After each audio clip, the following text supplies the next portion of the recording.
So it's about a week later. It is the morning of the day that I plan to resume work. So this little ditch here worked pretty good to drain out the water, and it does drain for the most part all the way down to the end. A little bit of a puddle I see right there. But I've walked along that. That is hard, at least on the surface. I'm guessing it'll be workable all the way through. The only thing I want to do here, which is why I'm out here in the morning before I plan to start work, is to drain these 2 puddles. Well, 3 puddles. So I want to give them a chance to drain and dry out. The surface here is pretty slick, but just barely on top. We've had some really sort of a drizzly day yesterday, so it's constantly wet, but overall in the last week it's dried out quite a bit. So let me drain these out, and then we'll get to work a bit later in the day when the sun dries things out.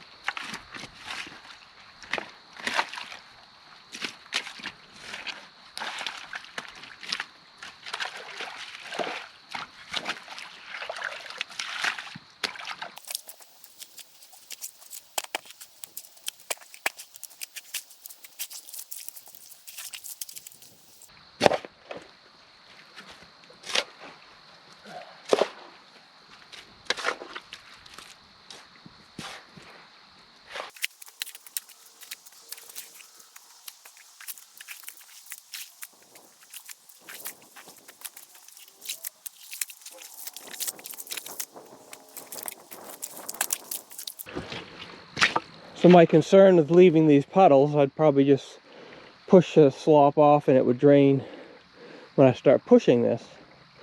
But then it'll mix in with the soil and just become a real sloppy mess. I'd rather not deal with that. There's the sun poking up behind the clouds and the treetops.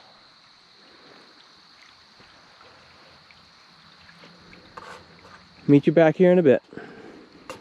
So I wasn't able to drain all of this out, but a lot less water than there was. Hopefully this moisture can just be absorbed with the drier portions of the dirt that are there. Anyhow, those should be warm, and we are ready to push some dirt finally after a week.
Well, I didn't get done everything that I wanted to here in this little bit.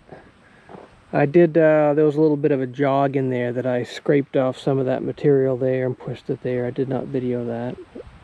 So there's more of a gentle curve now. I reestablished a ditch, so if it does rain, hopefully it'll head that way. Part of the reason I didn't get to where I wanted to is this was, particularly on this end, this was still pretty soft. You can see that the darker material here is still very malleable, I guess. Workable. Doesn't pack well, it squishes. So it's pretty much the level that I wanted. I think I'm just going to let it dry out and then sort of get a final grade before I put any gravel on it.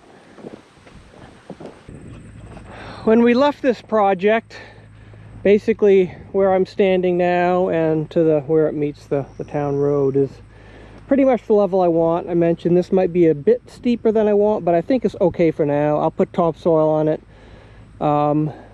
And if it looks fine, I'll leave it. If I need to reduce the slope, then I'll just bring in more topsoil. I have plenty of that. But my immediate concern now is in order for me to leave this section of road and call it good enough to keep on going, I need to deal with this ditch and this sort of 3-foot step up here. So my first plan is to move this sod or topsoil. I'm just going to throw that back a bit out of the way so I have a bit more room to work with there. And then at least here where it's a little bit steeper than me wanting to try to mess with it with the dozer and push it back, I'll probably scrape the sod off from, say, about here over to there again, so I can figure out what I'm going to do with the ditch. It'll just either be a slope that I could mow, or I'll have a steeper bank and line it with rock. I haven't decided that yet. So the excavator's warming up. I'm going to bring that over. I'm going to move it with the excavator rather than the dozer.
So the topsoil pile was moved up, and I took the existing topsoil up as well.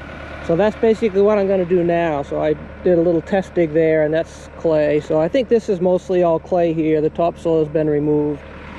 But where the bucket is now, you can see some of the old grass here. So this is topsoil. So I'm going to basically strip the topsoil and set it over that way from here till maybe just in front of the bulldozer over there.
Well, that didn't go quite as smoothly as I was hoping, but it wasn't bad.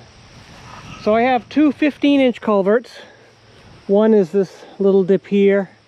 The next one for the 15-inch culvert is another dip, and then the last one is the bigger one, 18-inch one, which just has a lot more runoff than the other two. So we'll drop these off and come back out.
So this is a different kind of weight distributing hitch.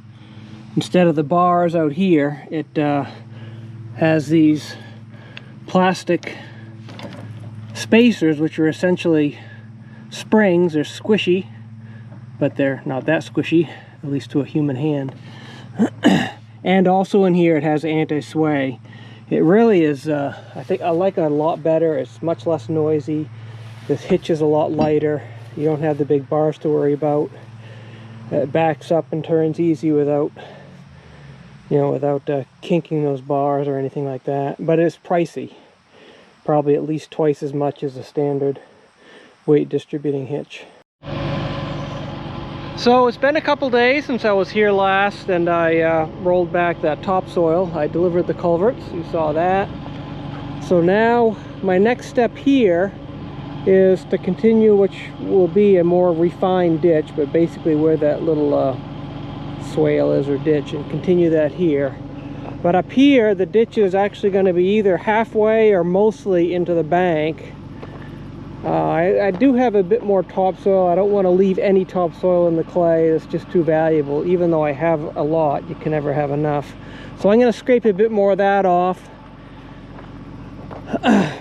So the plan for the ditch is going to be about 8 feet wide. That gives me enough room for a nice swale to line it with rocks.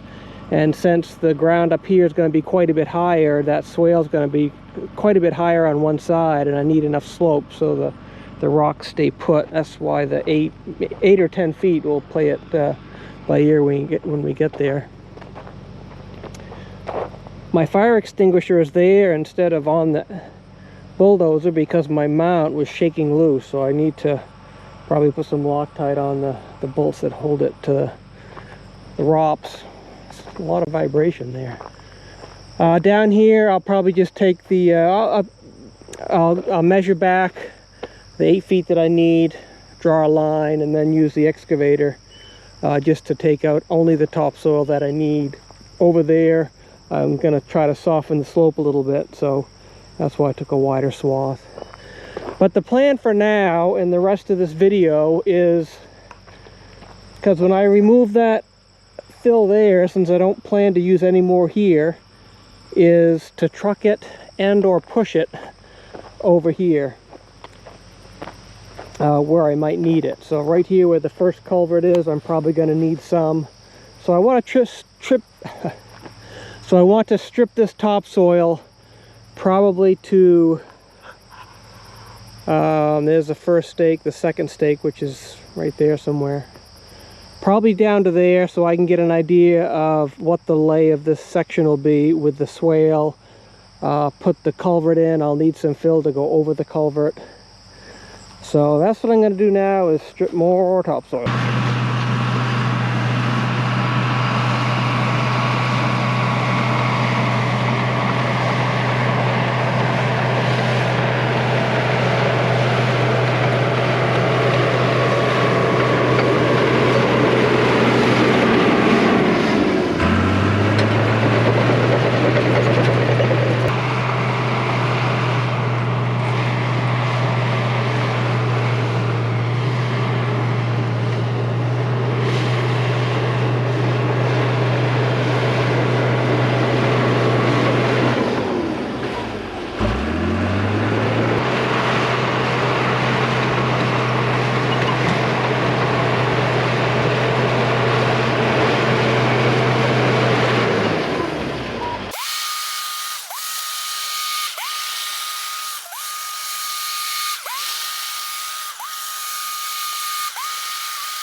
So I'm still trying to figure out the best way to strip this sod and topsoil. It's actually quite thick. It's very heavy. I've tried angling it, straight blade, angling it with a tilt. The angle with the tilt seems to work the best. At least I can push it off to the side so I don't have a big pile in front of me that I have to push, in addition to cutting the new topsoil underneath. But this is still at least decent topsoil. There's some clay there. But so I'm gonna run past this again until I clearly get down to the clay, which is sort of gray. I don't know if you can see the color, but it's just a brownish clay, brownish tan, brownish gray. But there's still probably a couple inches of topsoil there. I'll try to scrape that off, and we'll just continue on here. It did work better to push it off to the side. My first attempt, as you saw, was to just push it into a pile like this and then go 90 degrees and push it off to the road. Push it off the road. So this is pretty much down to the clay. I'm happy with that I'm not sort of wasting any usable topsoil sort of buried in the road. So it ends obviously where the dozer is. So we'll wrap up this video, but for next time what I need to do is figure out where to place this culvert. Actually thinking probably right about here. The road's going to be 12 feet wide. They're 20-foot culverts. I plan to use the full 20 feet or cut it off if need be. But so I back dragged this after the clay dried out enough, and this is looking fine. I may do a little bit more right here, but it's basically ready for some top gravel. I'm not sure what I'm going to use. If I'm going to use crushed gravel, which packs a bit better but quite a bit more expensive, or screen gravel, which doesn't pack quite as nicely, but it's a lot cheaper. That's yet to be decided. So starting right here, I want to continue the ditch. So my plan right now, and this will start the next video, is to dig out this material here for the ditch, load it in my trailer, and bring it back there where that culvert needs to go, build that up to whatever level that I want, and then keep on going. So that'll do it for this one. I appreciate you watching. Thank you, and stay tuned for the next one.